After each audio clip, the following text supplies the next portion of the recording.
Maaf Pak, tadi ada kendala jaringan Pak.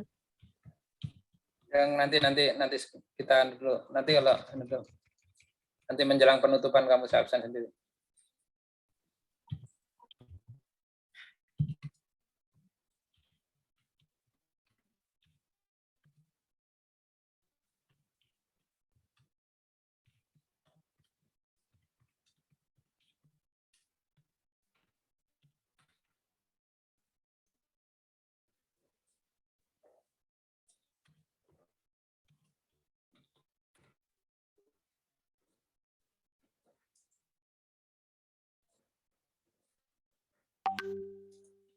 Oke, nanti kita besok lagi.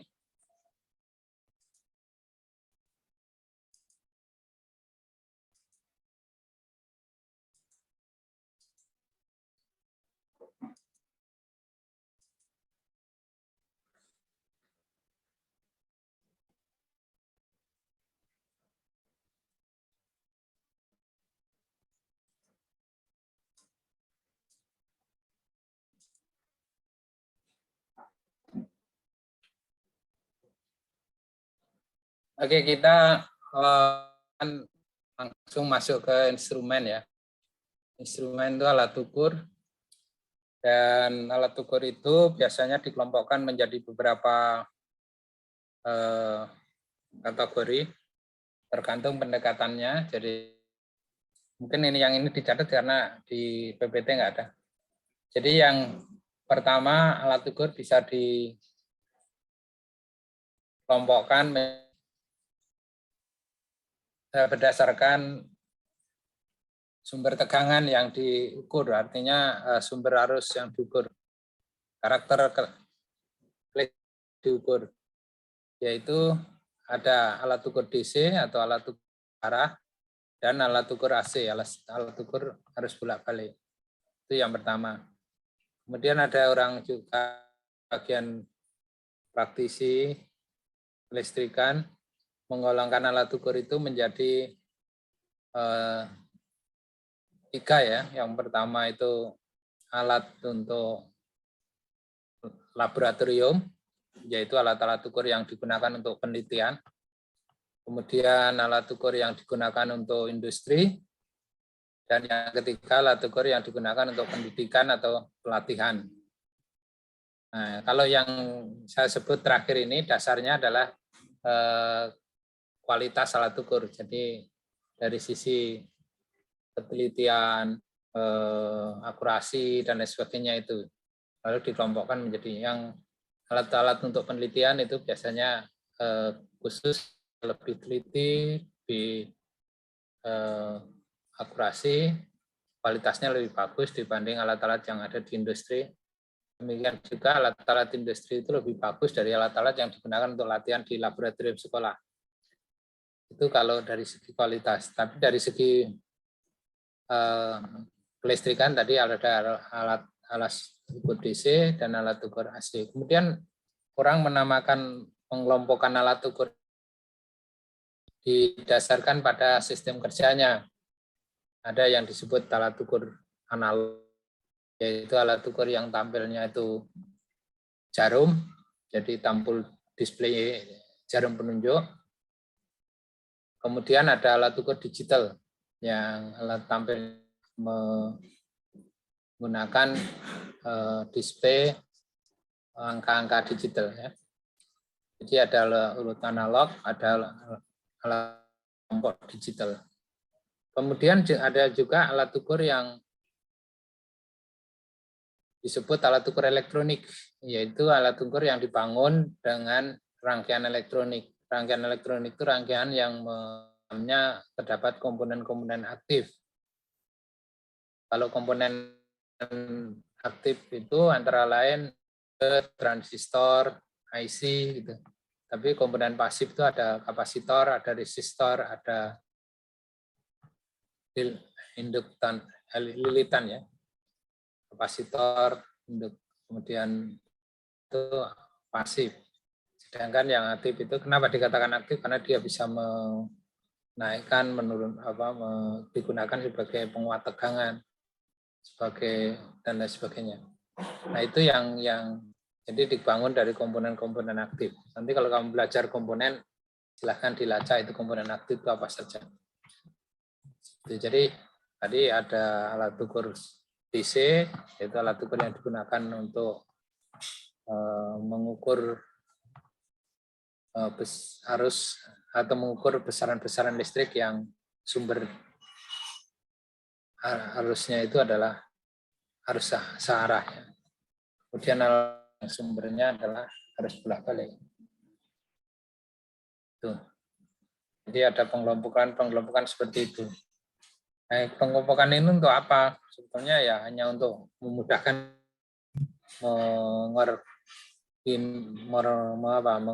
manage gitu ya, mengordinasi atau mengelola alat-alat ukur supaya kita bisa bekerja dengan efisien. Jadi kalau itu artinya nanti kaitannya dengan manajemen laboratorium atau manajemen alat-alat ukur. Intinya pengaturan alat-alat ukur. Tapi dengan pengelompokan itu lalu meminimalkan kesalahan-kesalahan dalam praktek di lapangan ya. Jadi misalnya dengan membedakan alat ukur DC dan AC, suatu ketika kita tidak akan salah menggunakan alat ukur yang berisiko pada ya, misalnya alat ukur DC digunakan untuk mengukur AC, tentu alatnya akan rusak. Dengan demikian K3 kesehatan dan keselamatan kerja itu tidak terpenuhi di situ. Nah, padahal kalau kita praktek itu pertama kali yang dilihat, yang kita siapkan maksudnya itu adalah K3. Jadi bagaimana bahwa kita kerja di lab itu atau kerja di industri itu kita dijamin kesehatan, keselamatan dan kerja kita. Jadi keselamatan kerja kita. Termasuk keselamatan alat sebenarnya, tidak hanya keselamatan manusia. Tentu pengelompokan itu bisa berkembang sesuai dengan karakteristik dari industri misalnya. Kalau industri elektronik itu kan menggunakan alat-alat ukur yang mempunyai kapasitas lebih rendah, relatif lebih rendah. Tapi kalau alat kita kerja di di kelistrikan itu khususnya listrik daya menggunakan alat-alat ukur yang batas kemampuannya mengukurnya itu relatif lebih tinggi. Jadi kalau di elektronik itu kita pakai ohmmeter, tapi kalau di listrik itu kita bisa pakai mega ohmmeter atau mega ohm. Nah, seperti itu perbandingannya. Demikian juga tegangan ya, alat ukur tegangan DC di elektronik, di bekerja di industri elektronik tentu yang atau kemampuan mengukurnya yang rendah. Tapi kalau kerja di instalasi kelistrikan, misalnya listrik tegangan tinggi gitu, maka alat ukurnya akan mempunyai batas skala yang tinggi. Itu. Jadi apa yang saya sampaikan ini menjelaskan bahwa ada pengelompokan alat-alat ukur. Ya, jadi tidak hanya mengidentifikasi jenis alatnya, tapi ada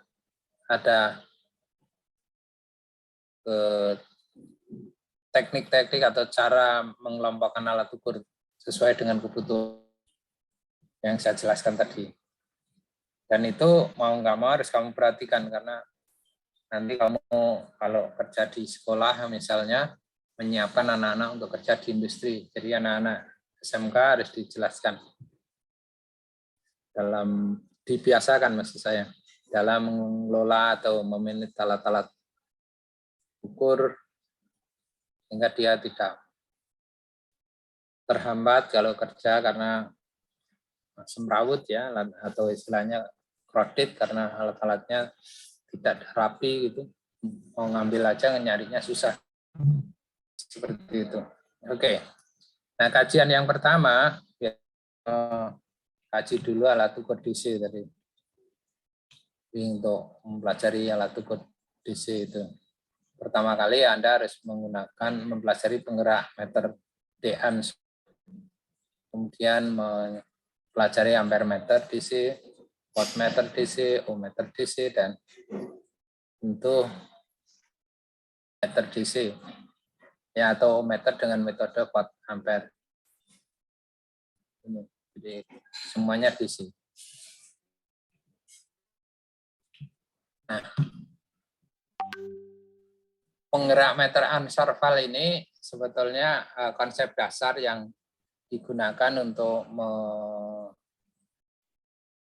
atau yang digunakan sebagai basic dari alat ukur DC kelompok analog, ya. Alat ukur analog, cirinya itu alat ukur yang tampilnya adalah menggunakan skala dan alat penunjuknya itu jarum.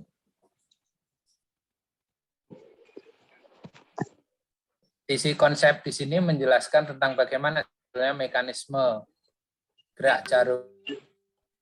Itu pertanyaan yang akan dijawab oleh sistem ini atau penjelasan ini. Jadi kalau kita menggunakan alat ukur, tentu orang awam akan bertanya, loh, kok jarumnya bergerak? Oh, kok jarumnya kok berhenti? Oh, jarumnya kok balik kiri?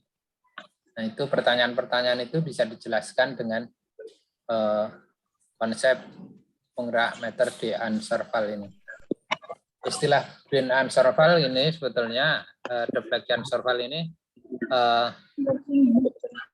mungkin di dalam buku-buku yang lain selain bukunya William Cooper tidak digunakan. Banyak buku-buku yang lain itu menggunakan istilahnya asas kumparan putar. Jadi mungkin teman-teman yang di sana akan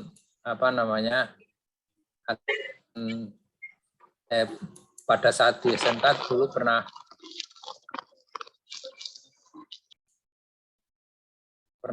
mempelajari tentang asas kumparan putar.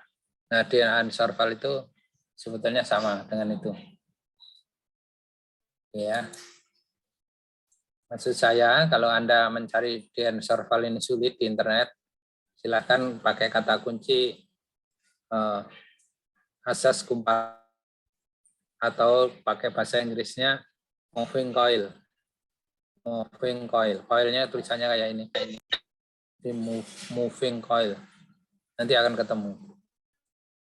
Jadi sekali lagi, pertanyaan yang harus dijawab, yang akan dijelaskan dalam konsep ini adalah bagaimana sebuah jarum itu bisa bergerak dari 0 sampai ke puncak, kemudian dia bisa berhenti di penunjukan. Itu yang akan dijelaskan oleh konsep ini. Nah, untuk mempelajari ini, konsepnya yang pertama itu Anda akan mengidentifikasi apa sih komponen-komponen atau yang dibutuhkan untuk mendapatkan mekanisme itu. Nah, ini ciri dari Ansorval atau asas kumparan putar itu dibangun dari komponen, yaitu yang pertama ini, magnet permanen. Ada 2 buah magnet. Kalau ini dikasih kode N itu artinya magnet utara, kode S ini artinya magnet selatan. 2 buah magnet. Nah, di tengah-tengahnya itu dipasang sebuah silinder yang ini. Nah, silinder ini dibuat dari besi yang mungkin bisa berubah menjadi magnet. Jadi ini besi yang bisa berubah menjadi magnet. Nah, ketika kemudian komponen lainnya adalah, ini belum kerja ya. Ini komponen lainnya adalah, ini ada kumparan. Ini kaki kumparan ya. Ini kumparan kecil ini harus ini. Maksud saya kumparan harus. Kumparan ini biasanya ditaruh di aluminium gitu, dililitkan dan Ini nanti yang menentukan gerakan dari jarum ini. Kemudian ada jarum. Jadi sekali lagi magnet permanen. Ini permanen ya. Nanti kalau elektrodinamometer, asas elektrodinamometer itu magnetnya tidak permanen. Ini magnetnya permanen. Kemudian ada silinder, ada kumparan di tengah-tengahnya. Kemudian ada as. Di pojok-pojok as ini ada bantalan yang bahasa Inggrisnya jewel. Sedangkan ujung as ini dibuat sedemikian rupa, disebut pivot karena harus dibuat yang mempunyai koefisien gesek dengan bantal kecil.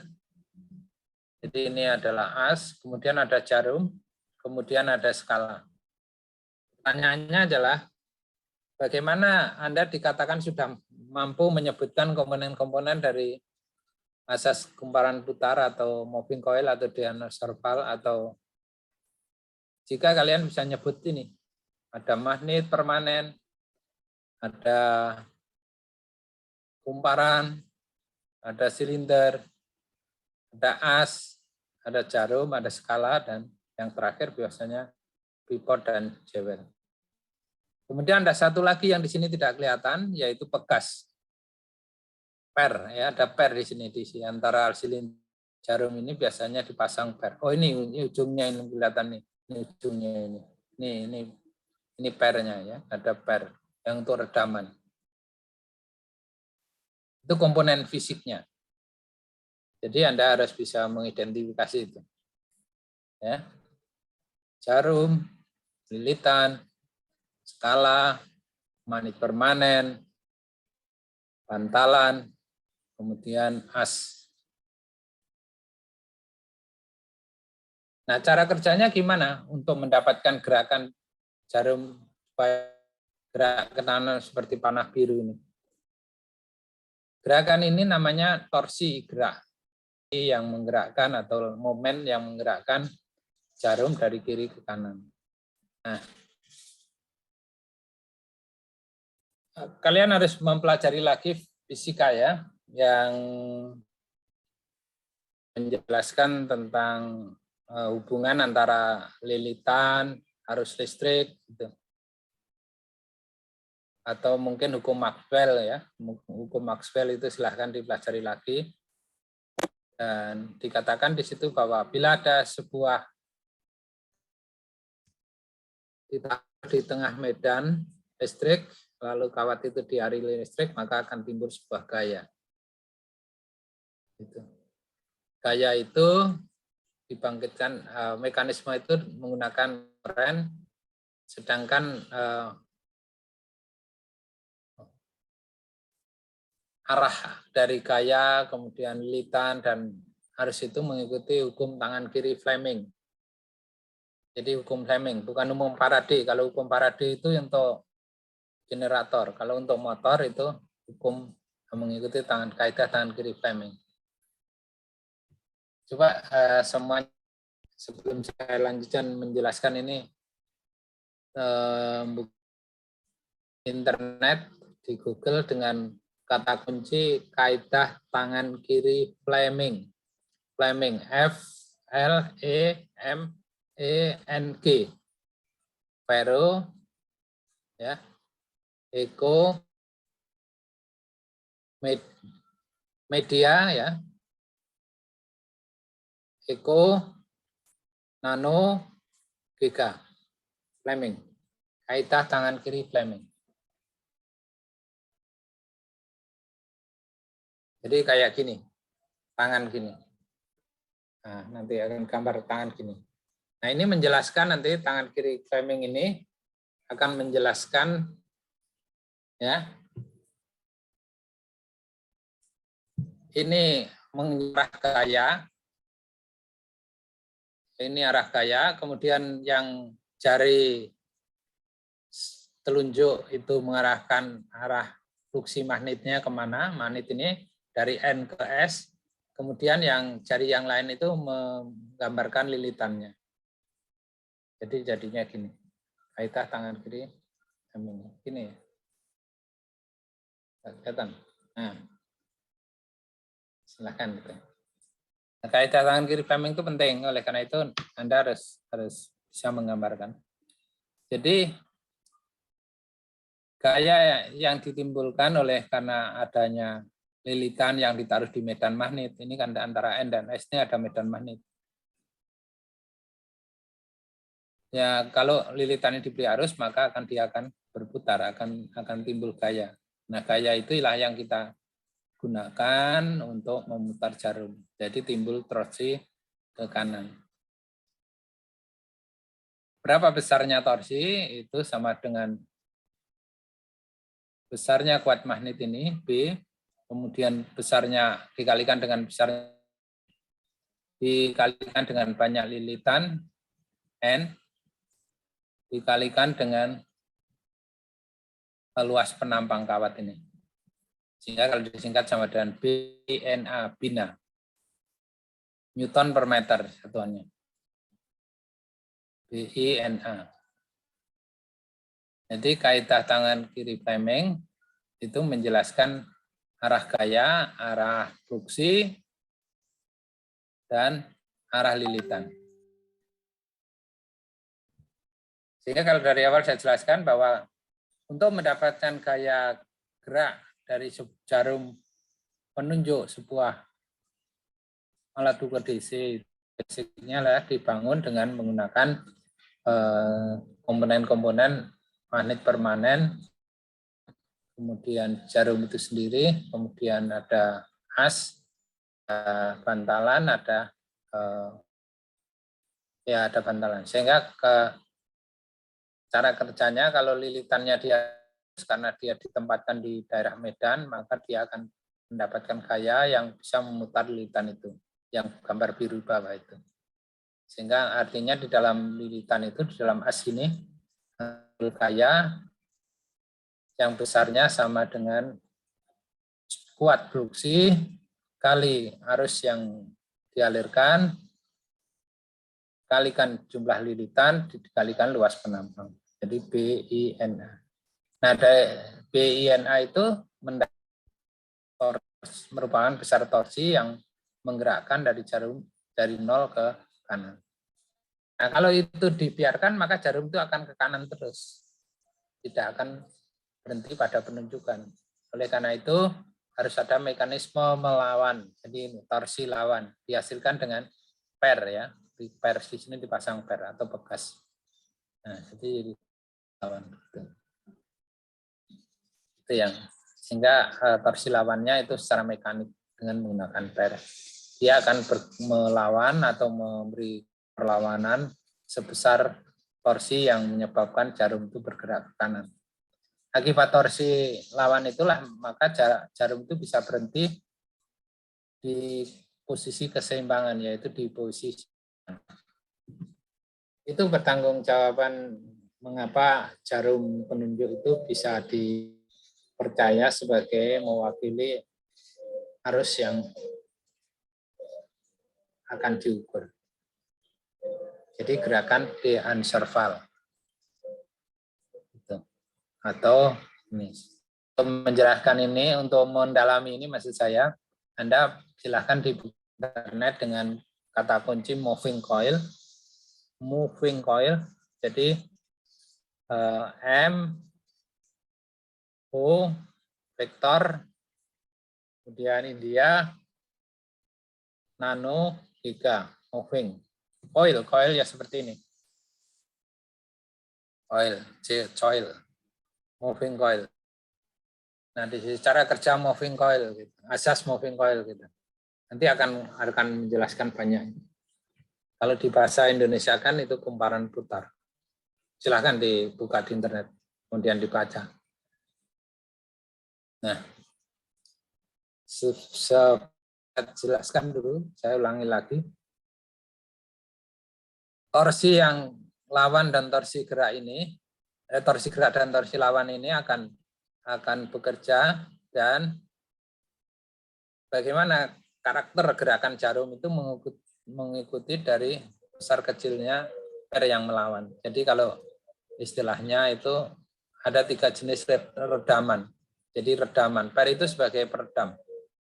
Redaman lebih artinya pairnya terlalu kuat sehingga jarum itu seolah-olah tidak bergerak ke kanan karena mendapat perlawanan yang kuat. Lama sekali baru dia berhenti. Atau justru kurang teredam. Jadi pairnya terlalu lemah sehingga jarum itu goyang-goyang terus. Lama nggak berhenti. Dan yang paling diinginkan adalah teredam critical damping, yaitu jarum bergerak, begitu dihubungkan bergerak ke kanan terus berhenti dalam waktu yang nyaman. Jadi ada overdamping atau teredam lebih, ada critical damping, ada lower damping. Lower damping itu kurang teredam. Dan itu yang kita inginkan. Teredam kritis. Jadi sistem kalau kita membangun alat ukur ini, sistem jarum, maka kita pilih yang critical damping. Oke. Ya. Itu cara kerja alat ini ya. Nah, silahkan dicari di internet. Saya ingin ngecek. Yang pertama, mungkin Mas Rasid coba Mas dikeluarkan hasil lacakanmu tentang kaidah damping tadi. Coba ditampilkan Mas di layar.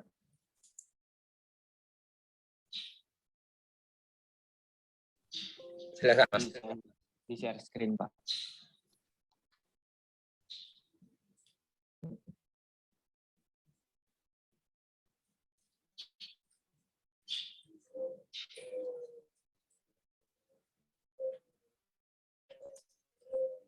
Kaidah jangan tangan kanan itu rata Mas. Tangan kiri. Yang ini yang untuk motor, ini untuk cara kerja ini. Jadi ini konsep-konsep tadi, gaya Loren tadi kamu baca ya. Terus kaidah tangan kiri framing ini ya, ini gaya mosinya, gayanya ke arahnya ini, ibu jari mengikuti gaya, kemudian ini kuat medannya mengikuti telunjuk, sedangkan kumparannya atau arus ya. Kumparan itu kan dari arus itu mengikuti jari ini. Ini sebetulnya alat bantu, alat peraga untuk memudahkan kita memahami aja. Ini kaidah tangan. Oke ya, yang lain juga bisa mencari mudah sekali. Coba Mas tadi yang ada hukum Loren tadi Mas. Mas Rasid.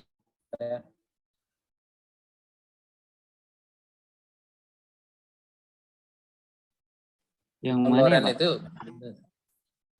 coba dicari ketik di Google. Tadi ada begitu. Nah, ini Loren. Nah, ini kata itu tadi flag. Coba Loren tadi. Coba tadi ada kan hukum Loren.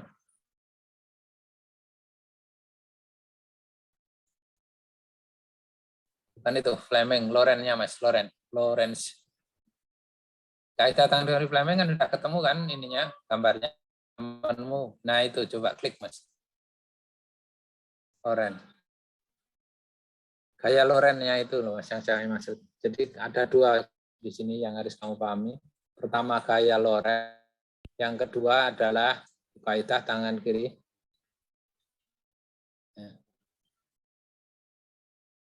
Ini silakan dipelajari karena hubungan antara lilitan dan arus itu dijelaskan oleh Loren itu.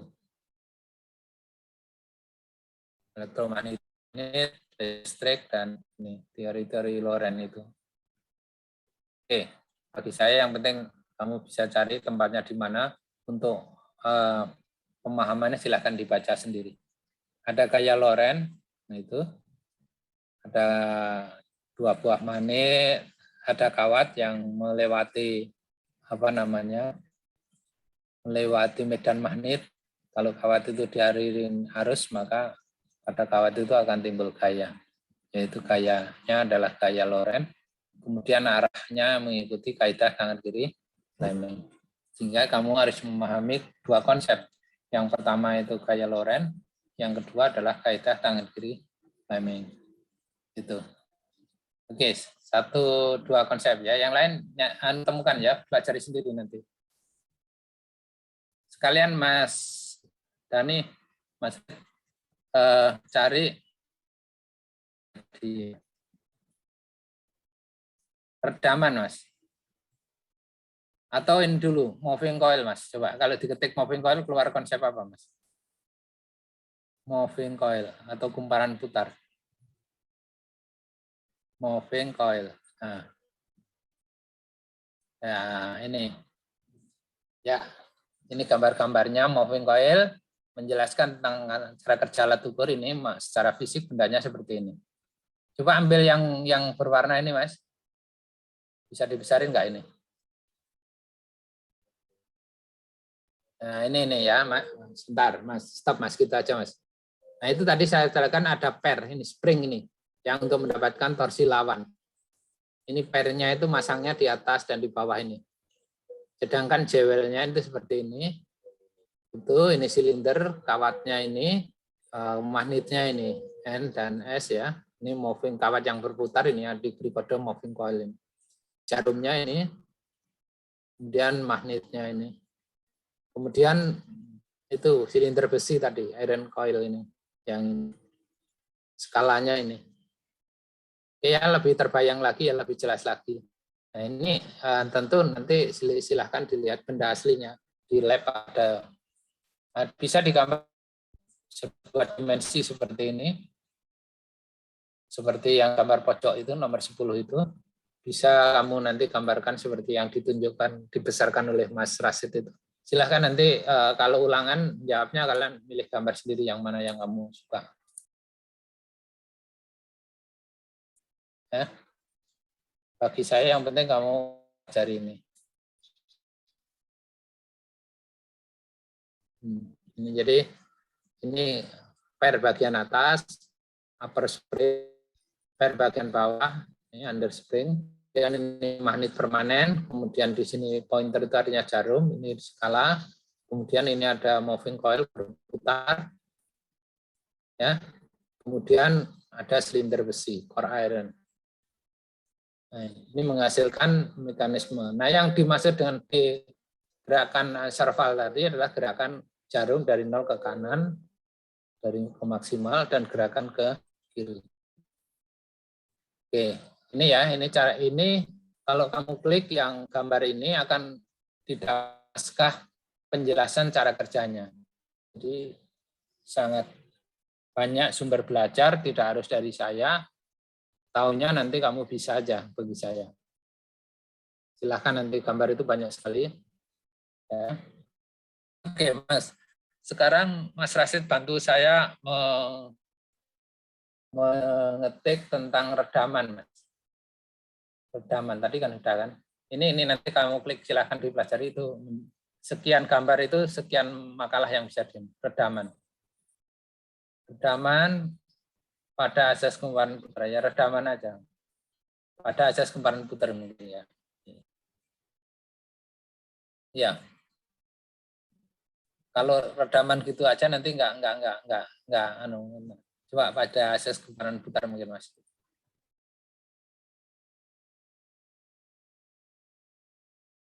Asas, bukan akses. Asas set. Nah, kumparan putar. S.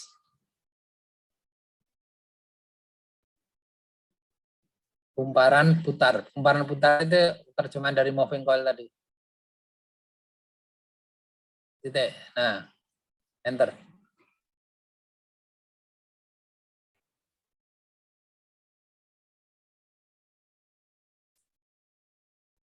Nah, ini. Gambar ini yang saya incer itu, Mas. Yang ada warna hijau, warna merah ini. Coba diklik, Mas.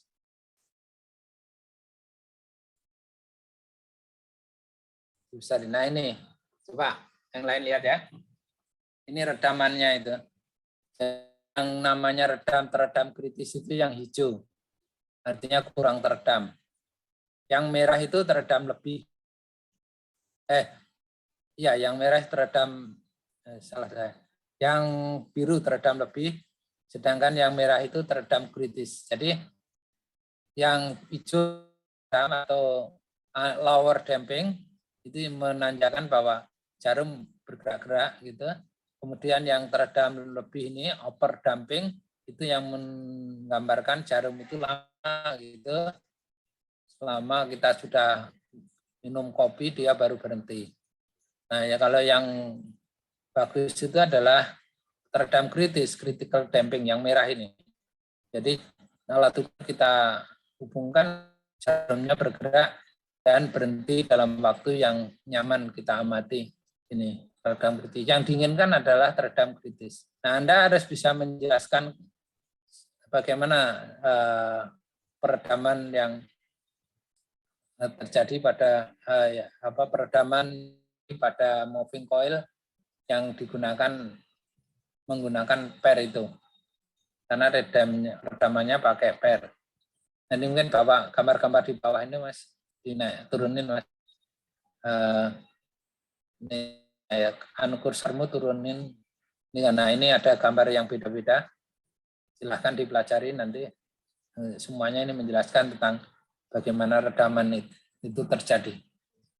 Jadi ada dua konsep. Satu adalah, ada tiga konsep ya.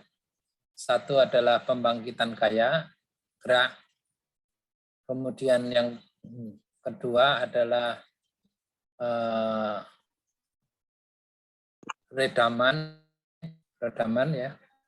Kalau pembangkitan gaya Lorentz, kemudian gambaran gayanya digambarkan dengan kaidah tangan kiri Fleming. Sedangkan sistem redaman yang itu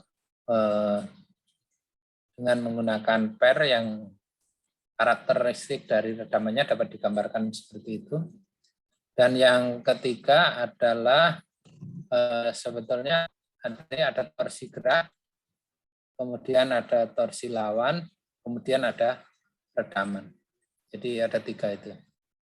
Itulah torsi gerak, bagaimana dihasilkan, torsi lawan bagaimana dihasilkan. Mungkin untuk menghasilkan torsi lawan itu karena alatnya cuma per, penjelasannya tidak begitu banyak. Mungkin yang banyak adalah bagaimana torsi gerak dihasilkan, mekanisme seperti apa, kemudian sampai timbul gaya Lorentz-nya itu, kemudian redaman. Redaman itu power damping dan overdamping, critical damping, overdamping dan power damping. Oke, saya rasa penjelasan saya untuk asasnya cukup ya, asas kumparan putar. Silahkan dilanjutkan nanti Anda coil seperti tadi kamu pelajari ini semua artikel ya. Kalau kamu gambar ini kamu klik, nanti itu artikel yang bisa kamu baca. Sehingga dengan mengklik 5 gambar aja kamu sudah pinter saya rasa. Pertanyaan pertama adalah moving coil itu bagaimana cara kerjanya, kemudian komponen-komponen yang dibangun apa, kemudian rumus yang kaitannya dengan mekanisme torsi geraknya seperti apa. Mungkin cukup penjelasan saya. Mas Dhani, makasih ya Mas ya. Insya Allah bisa ngelacak. Sekarang saya buka. Silakan. Aliyah. Silakan. Mas Sartono, Denis, dan yang lain-lain. Ada Yahya.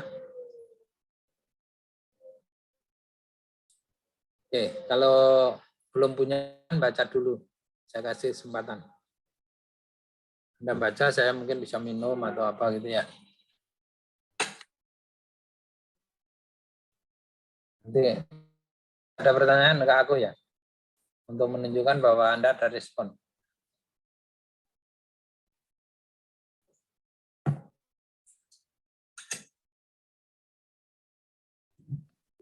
izin bertanya, Pak. Enggak, Mas Rasid. Poin ketiga tadi, Pak, torsi gerak atau lawan itu yang seperti apa ya, Pak? Torsi lawan itu ya tadi coba diklik. Coba diklik gambar moving coil-nya, Mas.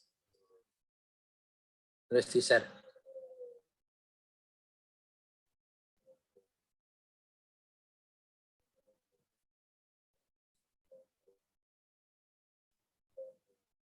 Nah, gambarnya Mas. Gambar. Wah. Nah, ini yaitu besarin lagi tuh.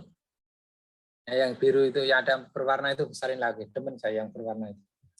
Jadi torsi lawan itu Mas. Ya, tentu yang lain juga ya, tidak hanya untuk rasitnya. Jadi akibat mekanisme atau gaya gerak yang ditimbulkan oleh arus listrik yang tadi, silinder ini berputar.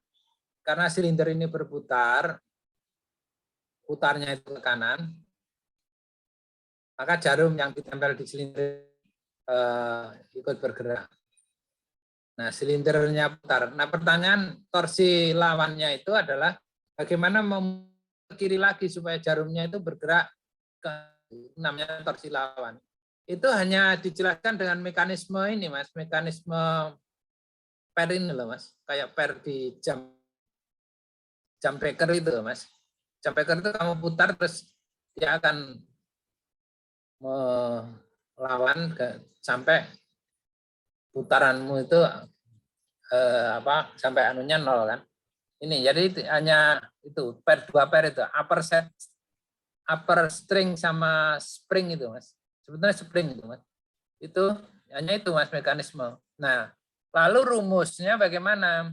Rumusnya sama dengan torsi lawan itu B kali artinya fluksi magnet, I besar artinya arus yang masuk, N besar artinya jumlah liritan, A artinya penampang kawat yang dililit.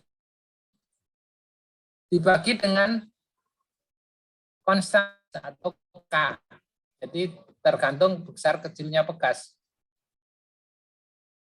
Jadi bedanya kalau torsi gerak itu INA, kalau torsi lawan adalah BINA dibagi K. K itu adalah konstanta pegas. Itu Mas Rasid penjelasannya. Silahkan dibaca di bab 3 bukunya William Cooper ya. Itu Mas jawabnya. Baik Pak, terima kasih Pak. Silahkan yang lain.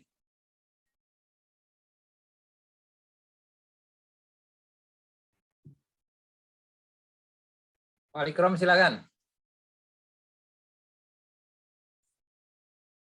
Baca dulu Mas, baru nanti nanya. Monggo. Loren silakan. Rafli.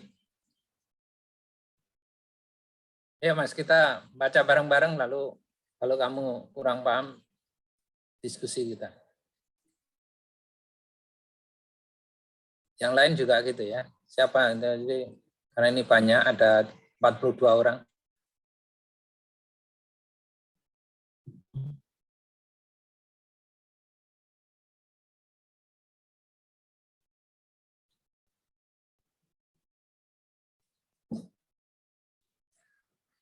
Apakah ini penting, Pak? Ini penting. Oleh karena itu dalam UTS atau UAS nanti saya tanya secara essay. Kamu harus bisa menjelaskan. Bisa gambar dan bisa menjelaskan. Tentu kamu gambar dulu, lalu kamu sebutkan komponen-komponennya apa saja, baru bagaimana kamu menjelaskan, mendapatkan mekanisme torsi gerak, torsi lawan, dan redam. Itu aja cukup. Itu konsepnya itu aja. Apa tangan kiri Fleming sering ditanyakan? Sering, karena itu.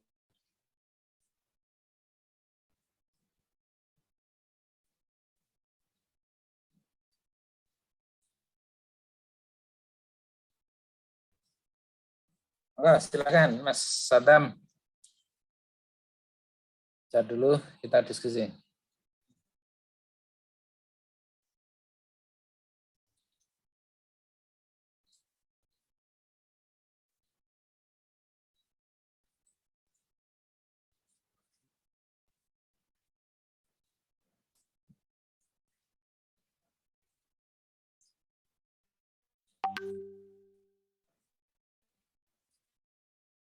Terakhir dari konsep mekanisme moving coil ini atau mekanisme atau gerakan di unserval ini yang harus kamu pelajari adalah sensitivitas. Ini kemudian mekanisme semuanya alat ini secara sistem ini alat itu di dalam pergaulan sering dinamain galvanometer. Jadi alat yang masih murni ini atau ammeter. Jadi kalau kamu nanti ammeter, galvanometer itu pada dasarnya adalah mewakili itu asas moving coil itu. Gambarnya bentuknya lingkaran, simbolnya, lalu dikasih panah di tengahnya. Dan kanan kirinya garis, kemudian lingkaran, terus di kanannya juga di garis itu. Jadi gambar rangkaian tapi gambar lingkaran yang mewakili alat ukur. Itu asas putar. Nah, namanya galvanometer. Nah, itu ada kajian yang namanya ada sensitivitas tegangan, ada sensitivitas arus, ada sensitivitas tahanan yang dinyatakan dalam satuan mega ohm. Nah, sensitivitas arus itu adalah sebetulnya seberapa peka alat ini. Jadi yang dinyatakan S sama dengan D per I dalam satuan mikroampere ya. D itu adalah defleksi dari jarum, gerakan jarum itu menyimpang seberapa dibagi dengan arus yang menyebabkan jarum menyimpang. Dan penyimpangannya itu dalam satuannya milimeter mungkin ya. Saya agak lupa. Dibagi dengan miliampere. Jadi menyimpang berapa milimeter dibagi dengan miliampere. Gitu. Sensitivitas arus. Jadi nanti sensitivitas itu ada sensitivitas arus, sensitivitas tegangan, sensitivitas mega ohm. Dan yang terakhir nanti ada sensitivitas voltmeter. Kajiannya konsepnya beda-beda itu. Nah, kamu bisa membaca di bukunya William Cowper tentunya. Di situ sangat jelas di halaman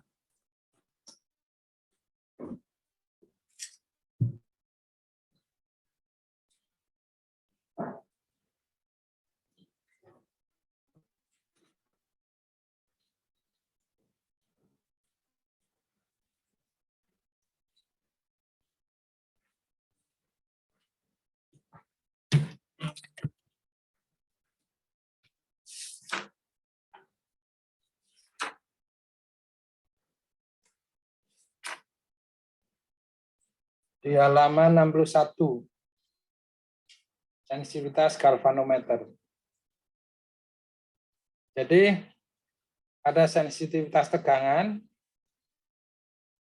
rumusnya SV kecil sama dengan D per V, satuan milivolt. Tapi kalau sensitivitas arus itu SA sama dengan D per I, satuannya milimeter per mikroampere. Jadi definisinya itu adalah perbandingan antara defleksi jarum dibagi dengan tegangan yang menyebabkan jarum itu bergerak. Dan yang terakhir sensitivitas mega ohm. Halaman 61. Setelah redaman nanti akan ada penjelasan tentang itu. Mungkin Anda bisa mencari ini kajian ini atau PDF-nya dengan kata kunci instrumen penunjuk arus searah bab 4. Di Akademik Edu itu akan muncul fotokopinya itu yang sama dengan ringkasan dari William Cowper. Silakan sekarang mungkin Mas Walikrom bantu aku. Kamu ketik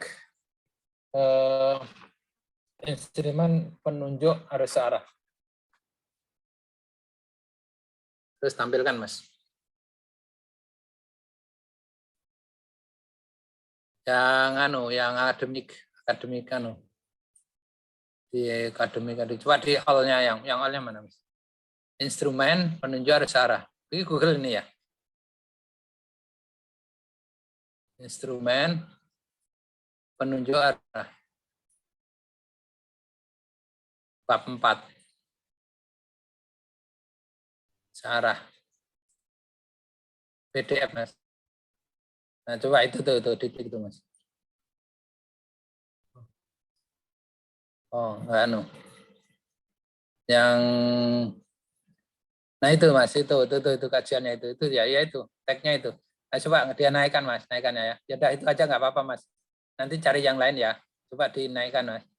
Itu yang sebelah kanan ini kan ada itu naikkan Mas. Itu. Nah, ini rumus dari stop situ. Torsi lawan B di situ tulisannya Bain, tapi kalau saya tadi BINA bina itu silahkan aja nanti seperti apa. Itu rumusnya ini ya. Nah, ada istilah yang mungkin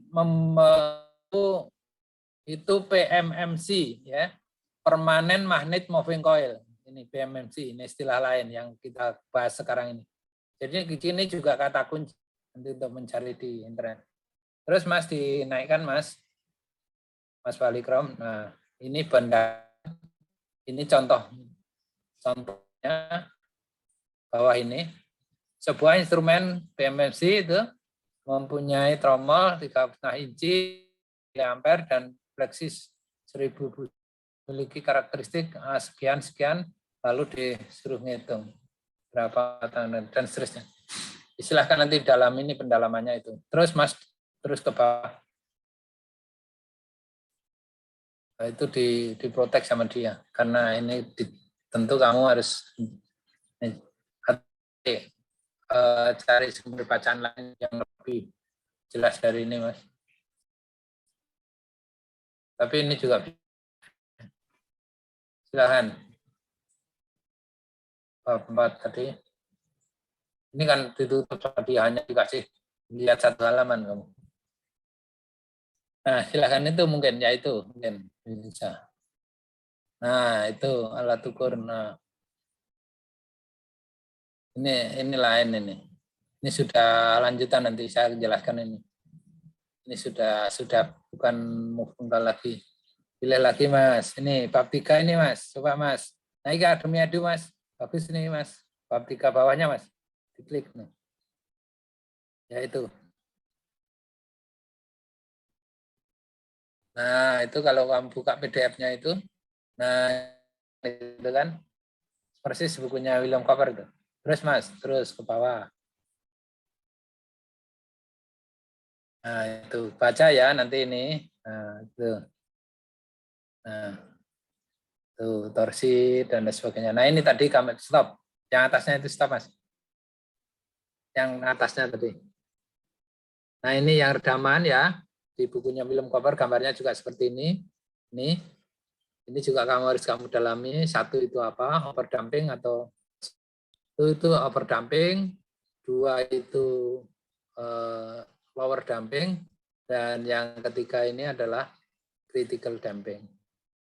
Namanya sifat dinamik sebuah kalorimeter atau ini istilah yang bisa kamu ini adalah karakteristik redaman. Jadi kalau saya minta gambarkan karakteristik redaman moving coil, kamu gambar ini. Gambarnya macam-macam, ada yang naik, ada yang turun gitu ya. Jelasin. Oke, yang terus kemudian turun lagi Mas. Yang saya jelaskan tadi ini, sensitivitas galvanometer. Nih. Sensitivitas arus, rumusnya ini. Kemudian ada dan yang terakhir sensitivitas tahanan yang dinyatakan dalam satuan megaohm. Ini konsep yang harus kamu baca ya, semuanya ya. Mas Rafli. Kalau di Jawa dipanggil Mas Rafli, tapi kalau di Aceh apa? Tengku Rafli. Oke, monggo. Rafli juga ya. Oke. Nah, seperti itu. Ini mega ohm, ini dipahami agak sulit kalau memahami, mungkin kamu baca berulang-ulang ya. karena tidak bisa dijelaskan langsung, biasanya pakai ilustrasi ini. Tapi itu bahasa yang paling sederhananya adalah sensitivitas tahanan. Ada sensitivitas arus, sensitivitas tahanan. Itu sensitivitas itu mempengaruhi nanti sensitivitas instrumennya. Nah, besar kecilnya sensitivitas ini sebetulnya ditentukan oleh sejauh mana sinyal gesekan pada cewek, jarum as dan bantalan. Itu Mas, mungkin penjelasan saya hari ini. Silahkan Anda mengembangkan sendiri. Saya cukup dari saya penjelasannya. Besok saya lanjutkan harus bisa nyari kan? Bisa Pak. Masa bisa ya nyari ya? Gampang loh. Bisa Pak. Oke. Ya, atau kalau ada pertanyaan lain, silakan. Kita diskusi waktu banyak. Tapi target pembelajaran saya sudah cukup menurut saya. Dengan catatan, kalau kamu setelah ini membaca sendiri di internet, mendalami, ya, mungkin belum cukup.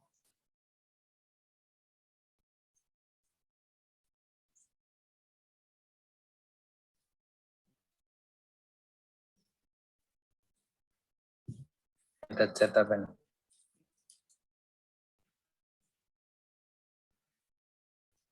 Oke. Absen ya, Charlie ya.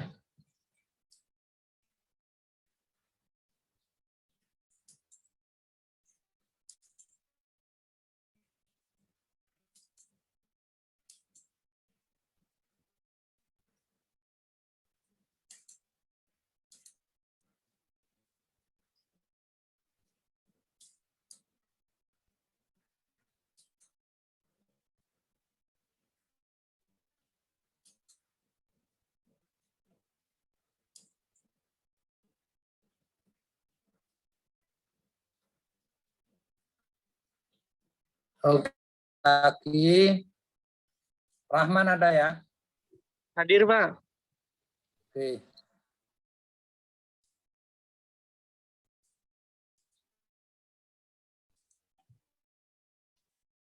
Rahman ada, alhamdulillah.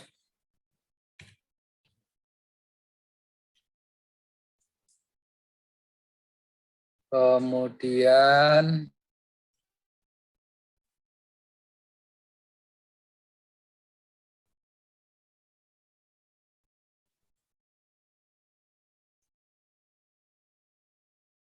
Walikrom ada ya? Walikrom Hadir, ada. Pak.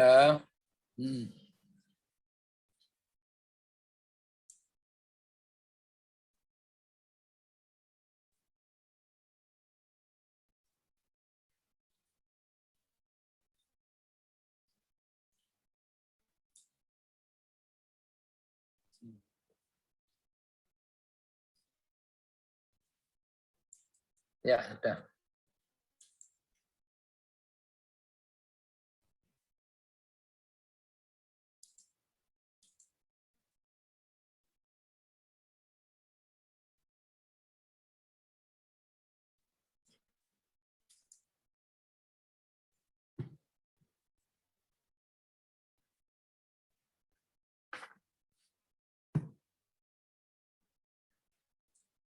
Silakan kalau ada pertanyaan. Kalau nggak ada pertanyaan, hari ini cukup sekian. Tugasnya Anda wajib membaca,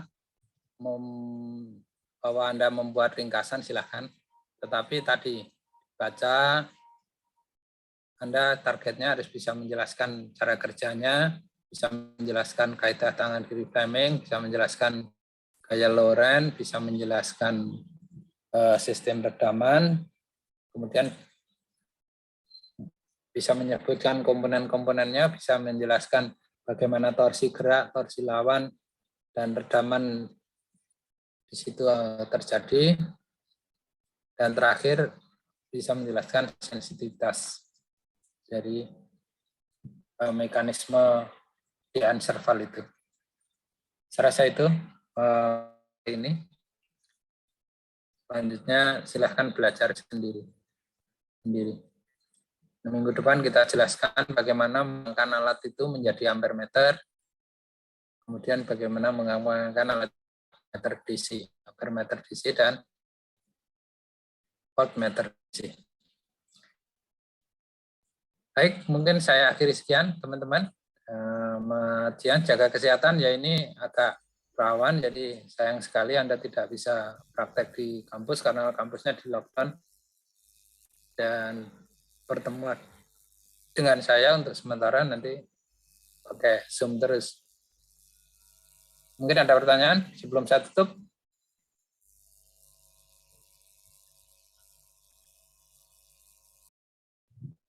Kalau nggak ada, saya akhiri sekian.